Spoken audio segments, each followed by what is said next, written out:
What happened next wasn't just a comeback, it was a declaration.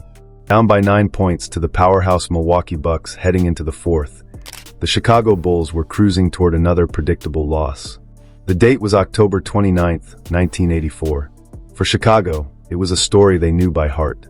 Fans in the old Chicago stadium were already starting to trickle out into the cool autumn night, heads down, hopes for a new season already fading. It was a familiar feeling for a team that had become a punchline for mediocrity. In an interview years later, Michael Jordan remembered the moment. "I'd never experienced people leaving a game like that," he said. "Everybody at North Carolina stayed until the end. Most of my teammates in Chicago had adapted to the fans leaving and just figured, the game must be over. But on the bench sat a rookie, just 21 years old, playing in only his third pro game. He hadn't gotten the memo that the game was lost.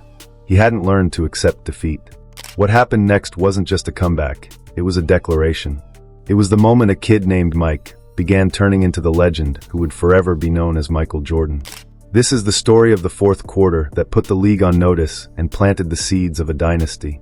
To really get how big this moment was, you have to remember what the NBA was like in 1984. The Chicago Bulls were, to put it mildly, irrelevant. They were a forgotten franchise, floating in a sea of giants like the Celtics and the Lakers. The season before Jordan arrived, the 83-84 Bulls finished with a dismal 27-55 record, dead last in their division.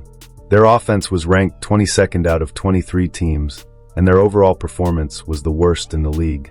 Chicago Stadium was often half empty, filled with fans who had gotten used to the motto of "wait till next year."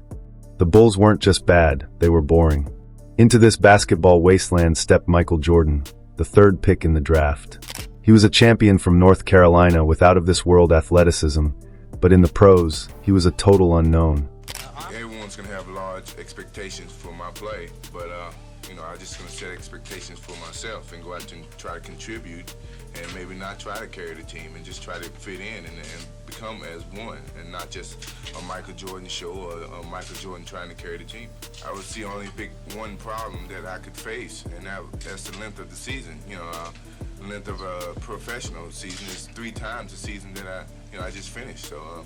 His first 2 games were solid, but not earth-shattering. He showed flashes, an explosive drive here, a slick pass there, but nothing that screamed future GOAT. The city was hopeful, but years of disappointment had taught them to keep their expectations low. They knew they had a special talent, but nobody was ready for how fast he would change everything.